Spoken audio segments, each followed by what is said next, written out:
नमस्कार दोस्तों, मैं रमन कुमार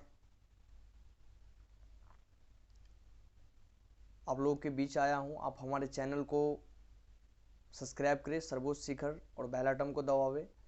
फेसबुक पेज बिहार तक इनको सब्सक्राइब करें, फॉलो करें। दोस्तों, आज मुख्य बात ये करने आया हूं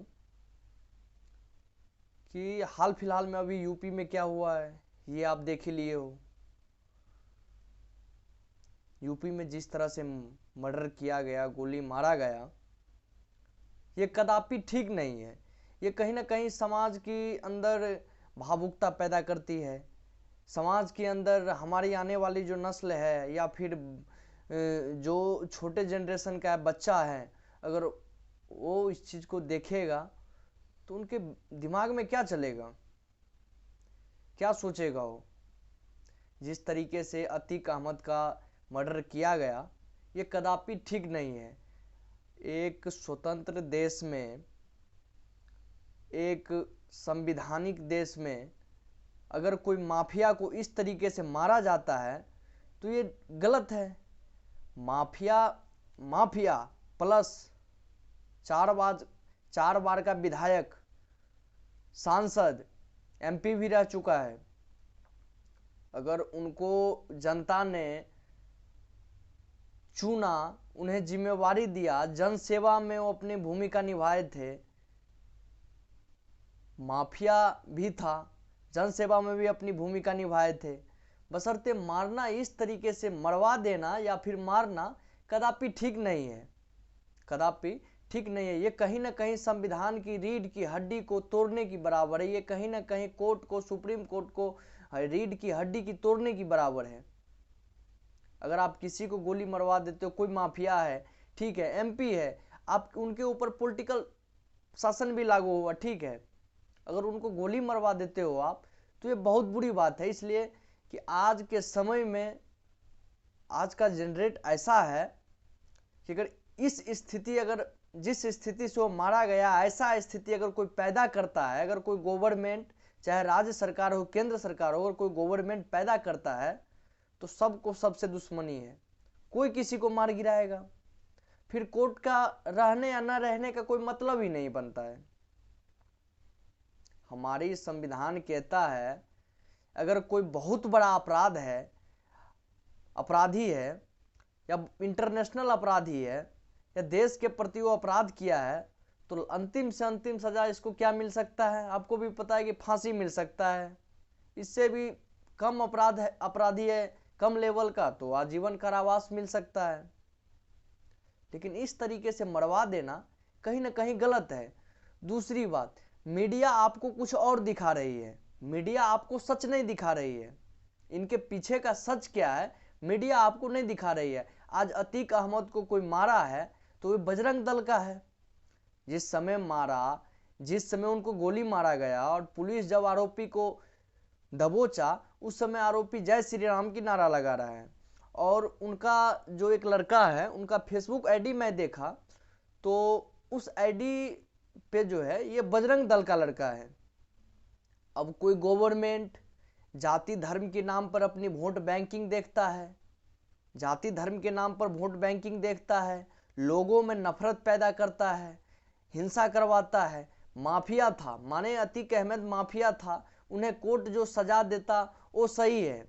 कोर्ट, हमारे यहाँ कोर्ट किस लिए है? अगर अतीक अहमद की तरह कल के डेट में मेरा बेटा ही इतना बड़ा माफिया बन जाए, पहले एमपी बन जाए, विधायक बन जाए, एमपी बन जाए, फिर इतना बड़ा माफिया बन जाए, अब मेरे इस तरीके से मरवा देना कदापि ठीक नहीं है। मैं ये नहीं करूं कि अतीक अहमद मुसलमान है, मरवा दिया, अच्छा किया, ये गलत है। मैं धर्म अधर्म देखता हूं, जाति नहीं देखता हूं। मुझे मुस्लिम है, ये हिंदू है, ये नहीं देखता हूं। मैं ये देखता हूं कि मेरा कर्तव्य क्या है, मेरा धर्म क्या बनता है। अतीक अहमद माफिया था, संवैधानिक तौर पे मारना या संवैधानिक तौर पर उन्हें कारावास देना एक हमारी संविधान का बचाव है। और लोगों को संविधान पे भरोसा रहता, लोगों को कानून पे भरोसा रहता। आप इस तरीके से मरवा दिए, जिस तरीके से लग रहा है कि संविधान का कोई वैल्यू नहीं है। कोर्ट है हमारे पास, हाई कोर्ट है, सुप्रीम कोर्ट है, कोई उनका वैल्यू नहीं है। यूपी में धर्म का जो है सो विवाद कौन पैदा किया? धर्म के नाम पे लोगों को कौन बांट दिया? धर्म के नाम पे वोट बैंकिंग कौन बनवा लिया? आज बजरंग दल वाले उसको मार दिया, ठीक है, उनको बजरंग दल वाले मार दिया, और उसी बजरंग दल वाले में कोई ऐसा माफिया जो पहले एमपी बने फिर माफिया बन जाए, अगर उसको कोई अलग धर्म का लोग मार देता है या कोई अलग दल मार देता है तो ये तो निरंतर चलने लगेगा चीज, ये चीज निरंतर चलने लगेगा, फिर संविधान का कोई वैल्यू नहीं रहेगा। दुख ये नहीं कि अतीक मारा गया, दुख ये नहीं कि कोई एमपी या कोई सांसद मारा गया, जो हमारी देश की सांसद जो है, देश की एक बहुत बड़ी अहम भूमिका उनके पास भी होता है निभाने का, वो मारा गया, ये दुख नहीं है। दुख ये है कि संवैधानिक देश में जो देश संविधान के हिसाब से चलता हो उस देश में इस तरीके से किसी को मरवा देना या मार देना कदापि ठीक नहीं है। ये कहीं ना कहीं संविधान की विपरीत है, और लोगों की गुमराह करने वाली मीडिया जो आपको कहानी बना बना के दिखा रहा है, या मीडिया आपको जो भी चीज़ दिखा रहा है, मीडिया को दिखाने वाले जो भी खबर हैं उसमें 80% समझिए कि जोड़ा तोड़ा गया है, 20% आपको सही खबर मीडिया दिखा रहा है। अभी के समय में 20% आपको मीडिया दिखा रहा है। कराया योगी राज, माफिया राज कर भाई, आपका सरकार अगर गिर गया तो फिर वही राज हो सकता है, आपके राज में भी माफिया राज है, ऐसा तो बात नहीं है। सबकी राज में माफिया राज रहता है। कौन सी सांसद नहीं है, कौन सी सांसद नहीं है जो माफिया नहीं है? वही है कि कोई छुप गया है, कोई छप गया है, कोई छुप गया है, कोई छप गया है। विधायक भी माफिया है, हर पार्टी में माफिया होता है। ऐसा ये भी नहीं है कि मुसलमान था इसलिए माफिया था। मैं आपको हिंदू में भी कुछ माफियाओं का, उनके ऊपर कितने केस दर्ज है, नाम अभी बोल के सुनाऊंगा, और आप गौर से सुनिए कि कितने माफिया हैं। ये सब माफिया गवर्नमेंट के पाला हुआ, वर्तमान सरकार की पाला हुआ है, राज्य सरकार की। आप एक बार गौर से नाम सुनिए माफियाओं का।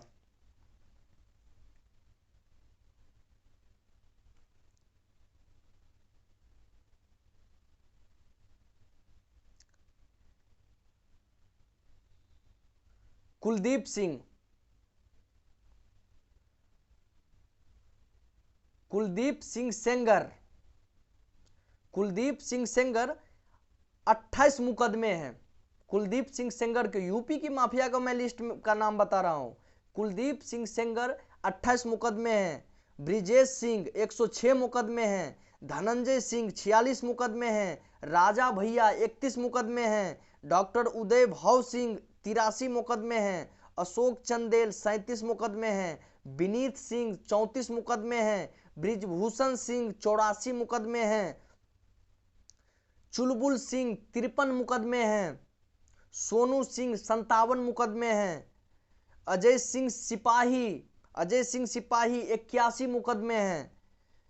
पिंटू सिंह 23 मुकदमे हैं। सन्नी सिंह 48 मुकदमे हैं। संग्राम सिंह 58 मुकदमे हैं। बुन्नू सिंह 42 मुकदमे हैं। बादशाह सिंह 83 मुकदमे हैं, जिसमें कुलदीप सिंह उन्नाव का रहने वाला है, ब्रिज सिंह बनारसी का रहने वाला है, धनंजय सिंह जौनपुर का रहने वाला है, राजा भैया प्रतापगढ़ का रहने वाला है, डॉक्टर उदय भाव सिंह भदोई का रहने वाला है, अशोक चंदेल हमीरपुर का रहने वाला है, विनीत सिंह चंदोसी का रहने वाला है, ब्रिजभूषण सिंह गोंडा के रहने वाला है,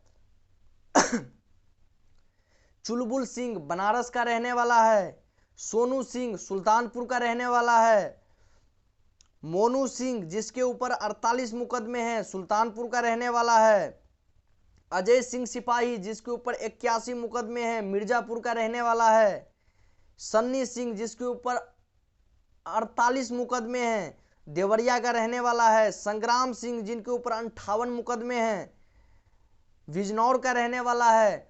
वुन्नू सिंह जिसके ऊपर 42 मुकदमे हैं, मोहैया का रहने वाला है। बादशाह सिंह 88 मुकदमे हैं, जो मोहैया का रहने वाला है। इतनी माफियाओं का आप लिस्ट है, और नाम भी आपको मैं बताया हूं, और इनका जो है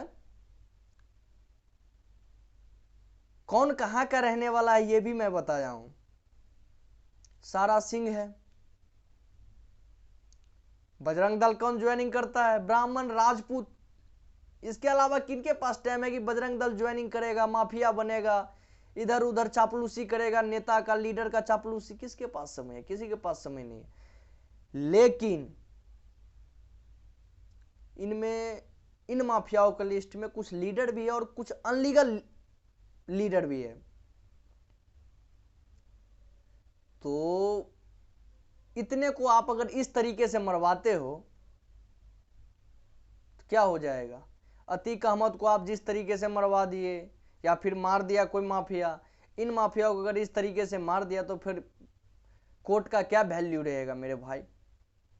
जज का क्या वैल्यू रहेगा? वकील हमारे देश में किस लिए है? जज हमारे देश में किस लिए है? हाई कोर्ट हमारे देश में किस लिए है? सुप्रीम कोर्ट हमारे देश में किस लिए है?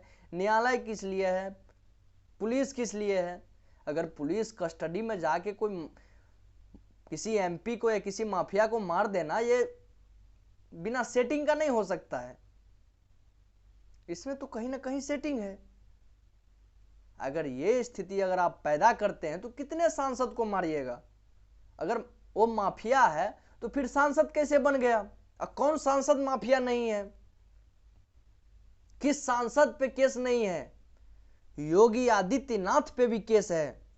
2007 का इनका एक वीडियो देख लीजिए, किस तरह पार्लियामेंट में हिचक हिचक के रो रहा है। खूब बहुत बढ़िया वायरल हुआ था। उनके ऊपर भी मुकदमा है, योगी आदित्यनाथ के ऊपर भी मुकदमा है। जितने पॉलिटिक्स में कार्यरत हैं, लीडर हैं, सबके ऊपर मुकदमा है। तो वही है कि जिसका सत्ता, जिसकी लाठी उसकी भैंस। हमारे यहाँ कहावत है एक, जिसकी लाठी उसकी भैंस। कक्कर खेती कक्कर गया, कौन पापी मारल जाए। हमारी मैथिली भाषा में एक बोलते हैं, कक्कर खेती कक्कर गया, कौन पापी मारल जाए। मैं, हमारे जो युवा है, हमारी जो जनता है, इनसे मैं एक रिक्वेस्ट करूंगा कि आप लोगों को गुमराह किया जा रहा है। आप लोग गुमराह नहीं होना है। आप लोगों को गुमराह नहीं होना है। आप निरंतर अपना काम करिए, किसी के प्रति नफरत पैदा नहीं करिए। ये हिंदू है, ये मुस्लिम है, ये ईसाई है, ये सिख है, ये जैन है, किसी के प्रति नफरत पैदा नहीं करना है। और अपने बच्चे को भी किसी धर्म के प्रति, किसी जात के प्रति इनकी मानसिकता में नफरत नहीं भरना है।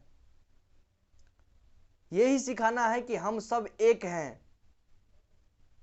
अगर हिंदू मुस्लिम हिंदू मुस्लिम हिंदू मुस्लिम यही कर रहा है हिंदू राष्ट्र, अगर किसी के पिताजी को मानिए 10 यूनिट ब्लड की जरूरत है, 5 यूनिट ब्लड की जरूरत है, हॉस्पिटल में भर्ती है, रात 2 बज रहा है, रात 2 बज रहा है और हॉस्पिटल में एडमिट है, 2 घंटे के अंदर अंदर में 5 यूनिट ब्लड की जरूरत चाहिए है, और 5 यूनिट ब्लड की जरूरत है। ब्लड की रिक्वायरमेंट अत्यधिक मार्केट में हो गया है, ब्लड मिल नहीं रहा है।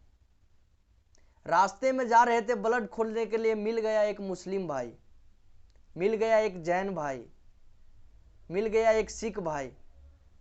वो ब्लड डोनेट करके आपके पिताजी को दे रहा है, उसके पिताजी को दे रहा है, और फिर वह इंसान 5 यूनिट ब्लड डोनेट करने के बाद, उनको चढ़ाने के बाद वो जिंदा बच जाता है। ये इंसानियत होना चाहिए मेरे भाई, ये इंसानियत होना चाहिए। जिस समय आप ब्लड खरीदने के लिए जाते हो, उस समय ब्लड नहीं देखते हो कि हिंदू का है कि मुसलमान का है कि सिख का है कि जैन का है कि किसका है। ब्लड नहीं आप देखते हो।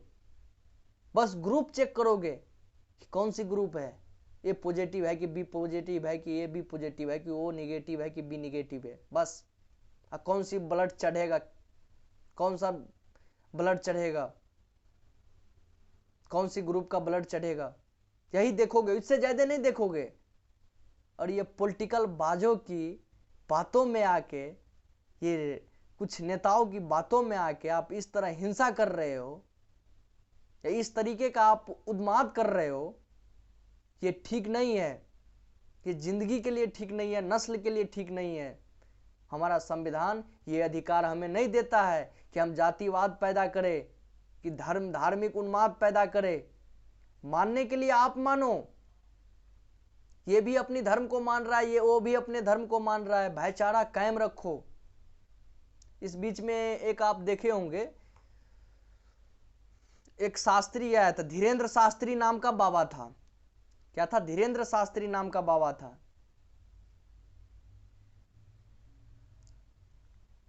ये यही बाबा था, आप देख लिए, इनका पिक्चर देख लिए आप, ये यही बाबा था। क्या कह रहा था? हिंदू राष्ट्र, हिंदू राष्ट्र। मेरे भाई, हिंदू राष्ट्र कैसे बनेगा? हिंदू राष्ट्र, संविधान तुम्हें ऑर्डर नहीं दे रहा, ये मिश्रित देश है, हमारी अर्थव्यवस्था मिश्रित है, संविधान तुम्हें ऑर्डर दे नहीं रहा है, तो तुम हिंदू राष्ट्र कैसे घोषित कर दोगे? 2011 की जनगणना को एक बार देखो कि कितना परसेंट हिंदू है, कितना परसेंट मुस्लिम है, कितना परसेंट सिख है, कितना परसेंट जैन है, कौन सी धर्म कितना परसेंट है। हिंदू राष्ट्र तुम बोल दोगे उसी से होगा, किसी पार्टी के सपोर्ट में आएगा, तुम वोट बैंकिंग के लिए कुछ बोल दोगे, जनता लोगों में तुम नफरत पैदा कर दोगे, इससे नहीं होगा। इससे होगा तुम मध्य प्रदेश से हो, एमपी से हो, और तुम जो कहोगे हमको एमपी राज्य चाहिए, सारा पूरा भारत को एमपी ही बना दो, बिहार को भी नाम एमपी रख दो, उत्तर प्रदेश को भी एमपी रख दो, दिल्ली को भी एमपी रख दो, महाराष्ट्र को भी एमपी रख दो, गुजरात को भी एमपी रख दो, जितना स्टेट है सबको एमपी एमपी, मध्य प्रदेश मध्य प्रदेश मध्य प्रदेश मध्य प्रदेश रख दो। है संभव? है संभव? जिस देश में बहुत सारे धर्म रह रहा है, जिस देश में बहुत सारी लोग रह रहा है, हमारी देश में हर एक लोग को आज़ादी है, अगर आप हिंदू राष्ट्र घोषित कर देते हो तो सब अपनी अपनी राष्ट्र मांगना चालू कर देगा। तो नफरत पैदा करने वाला कौन हुआ? जो हिंदू राष्ट्र घोषित किया। दूसरी बात, हिंदू राष्ट्र घोषित होगा, इन उन्मादों या उन भ्रम की चक्कर में आप लोगों को नहीं रहना है, क्योंकि संविधान कोई भी अनुच्छेद ये अनुमति नहीं देता है कि आप हिंदू राष्ट्र घोषित कर दो मिश्रित अर्थव्यवस्था देश को। यहाँ सभी प्रकार की धर्म रहता है, सभी प्रकार की जातियां रहता है। अगर कोई यादव है, कोई राजपूत है, कोई ब्राह्मण है, अगर कहेगा हम ब्राह्मण है तो मेरे पूरे गांव को ही घोषित कर दो ब्राह्मण गांव, कहेगा हम यादव है तो पूरे राज्य को ही घोषित कर दो यादव राज्य। है संभव? नहीं है संभव। आपके हाथ में उंगली बराबर है, या हाथ में उंगली बराबर है। आप जो कहोगे कि ये वाली उंगली बड़ा है, इसी लेवल में सारे उंगली को कर दो, तो ये छोटा उंगली सब में आप उंगली जोड़ोगे, ये छोटा उंगली सब में उंगली आप जोड़ोगे तब सबको सारे को बराबर करोगे। एक तो छोटा है, एक बड़ा है, एक मीडियम में है, एक लेवल में है, सबसे छोटा है। आप जो कहोगे कि बड़ा वाले को लेवल में सारे को कर दो, तो जोड़ोगे, कहीं से लाओगे या भगवान पैदा करोगे? तो ऐसी ऐसी लोगों की बातों में मैं आप लोग से एक रिक्वेस्ट करूंगा, ऐसी ऐसी लोगों की बातों में नहीं रहना है। ये लोग सिर्फ और सिर्फ आपको मूर्ख बना रहा है। उनको कमाना है, वो कमाने के लिए यूट्यूब पे आता है, कमाने के लिए फेसबुक पे आता है, कमाने के लिए अपनी दरबार लगाता है। ये लोग एक बिजनेसमैन है। आपको बच्चा को, आपको बेटी को कोई यूनिवर्सिटी से बहुत बड़ा डिग्री नहीं दिलवा देगा, या बहुत बड़ा पढ़ाई नहीं करवा देगा, या वकील नहीं बनवा देगा, या जज नहीं बनवा देगा। उन लोगों की बातों में नहीं आना है, और अपने बच्चों को अपने अंदर रखना है, अपने एडजर्व में रखना है, उनको पढ़ाओ, आगे बढ़ाओ, इन उन्मादों से हटा के ही रखना है। ये लोग जो है ना, नस्ल को खराब कर रहा है, बहुत सारे बच्चों को बिगाड़ रहा है। आजकल जो है सो डिजिटल जमाना हो गया, सबके पास मोबाइल है। इन लोगों को देख देख के लोग जो है ना, बच्चा भ्रमित हो रहा है, बच्चा भ्रमित हो रहा है, उन लोगों की बातों पे यकीन कर रहा है। इन लोगों को ऊपर जो बैठे सरकार है उनके तरफ से पैसा मिलता है कि तुम बोलो, तुम उन्माद पैदा करो। इन लोगों की बात पे भरोसा नहीं करना है। हाँ, तो हिंदू मुस्लिम सिख ईसाई आपस में सब भाई भाई, अल्लाह ईश्वर तेरा नाम, सबको सुमति दे भगवान। मानने के लिए तो सब मानता है, मानने के लिए तो हमारे हिंदू में पत्थर को भी देव मानते हैं। तो वही है, वही बात है, पत्थर पे दूध चढ़ाते हुए सब मान रहा है, लेकिन भाईचारा कायम होना चाहिए। अगर कोई माफिया है तो उनके लिए कोर्ट है, आप उनको मर्डर कर दोगे या करवा दोगे, इससे समाज में भलाई की जो है सो मैसेज नहीं जाएगा। मीडिया वालों पे यकीन, जितने 8 बजे रात के बाद जितने भी मीडिया टीवी पे आते हैं, सब समझ जाओ बीजेपी कार्यकर्ता है। क्योंकि देश की सबसे बड़ी आतंकवादी अगर कोई है तो सत्ताधारी पार्टी है। कुछ भी करवा सकता है, कहीं भी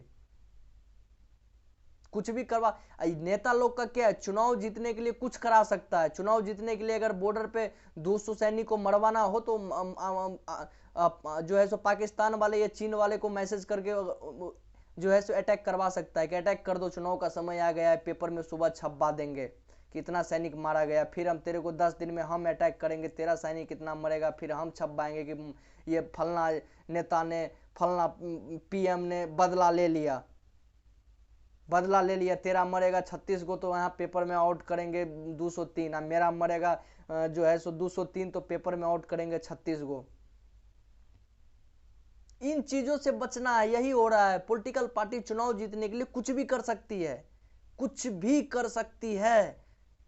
इंसानियत पानी में डूब गया, इंसानियत अब बचा नहीं, इंसानियत खत्म। उसी चीज से बचना है, लोगों की अभाव से बचना है, गुमराह करने वाली चीजों से बचना है। लोग आपको हिंदू राष्ट्र के नाम पे गुमराह करेंगे, माफिया के नाम पे गुमराह करेंगे, इसके नाम पे गुमराह करेंगे, उसके नाम पे गुमराह करेंगे, अपना वोट बैंकिंग के लिए, अपना वोट के लिए, अपना सत्ता के लिए, अपना कुर्सी के लिए। तो भाईचारा कायम रखना है। अगर कोई माफिया है तो माफिया का सजा देना कोर्ट का काम है। फालतू का लड़ना झगड़ना किसी के साथ नहीं है, लड़ना झगड़ना नहीं है, इस उन्माद में पड़ना नहीं है। जो लगे सच्चा काम कर रहा है, अच्छा काम कर रहा है, वही करना है। जो लगे कि अगर आप बिजनेसमैन हैं, आपकी जीएसटी में बढ़ोतरी न कम के जो बढ़ोतरी न करके कम की है, उनको आप देना है। जो गरीब है उनको लग रहा है कि आपकी सिलेंडर की पैसा ना बढ़ा के कम पैसा लिया जा रहा है, उनको देना है। जो जिनका ट्रांसपोर्ट चल रहा है उनको अगर लग रहा है कि डीजल में मोबिल में पैसा ना ग्रोथ किया है, पैसा कम हुआ है, तो उन्हीं को वोट देना है। ऐसे को नहीं देना है कि बिजनेसमैन को जीएसटी डालते डालते रोड पे ला दिया, गरीब को 600-400 रुपया सिलेंडर भरवाते भरवाते 1100 में ला लिया। गरीब अब गाछी बिरछी में जरना बीछ रहा है। ट्रांसपोर्ट वाले को 60 रुपये 40 रुपये लीटर पेट्रोल से जो है 120 रुपये लीटर पे ला लिया। आपको गुमराह कर रहा है। डिजिटल जमाना आ गया, मीडिया आपको बढ़ा चढ़ा के बताता है, ये है वो है। मीडिया बहुत छोटी सी बात को विस्तार करके एकदम कहानी जोड़ के ममोड़ के इसमें मलाई चाप सब कुछ लगा के जो है पूरा एकदम बढ़िया से चमका के तब आपको बताएगा। और हाँ ऐसा है, एकदम चिल्ला चिल्ला के बताएगा, आपको उस पर यकीन हो जाएगा। लेकिन आपको पता नहीं है उनको भी पैसा मिलता है, इनको भी पैसा मिलता है कि तुम झूठ बोलो मीडिया में आके। सच्चे सच्चे पत्रकार है, उनको मीडिया से अगर सच बोलता है तो हटा दिया जाता है। आज का मीडिया क्या कर रहा है, विपक्ष से सवाल पूछ रहा है, पक्ष से नहीं पूछ रहा है, विपक्ष से सवाल पूछ रहा है। अरे मीडिया वालों, तुम पक्ष सत्ताधारी से ना सवाल पूछोगे। मीडिया किस लिए होता है कि सत्ताधारी से सवाल पूछेगा ना भाई, तो विपक्ष से आता है सवाल पूछने के लिए। विपक्ष पूछता है सत्ताधारी से, आप विपक्ष से आता है मीडिया पूछने के लिए। हाँ, इन्हीं चीज़ों से, इन्हीं उन्मादों से बच के रहना है और बच्चों को इन चीज़ों से हटा के रखना है। ये सब सारे के सारे जो है ना अब लोकतंत्र के खतरा में डाल रहा है। वोट बैंकिंग के लिए कुछ भी कर सकता है, लोगों को मारना मराना कुछ भी कर सकता है। इन लोगों पे अब यकीन नहीं है और अपनी समझदारी से काम करें। धन्यवाद। आप हमारे पेज को एक बार फॉलो करें। धन्यवाद।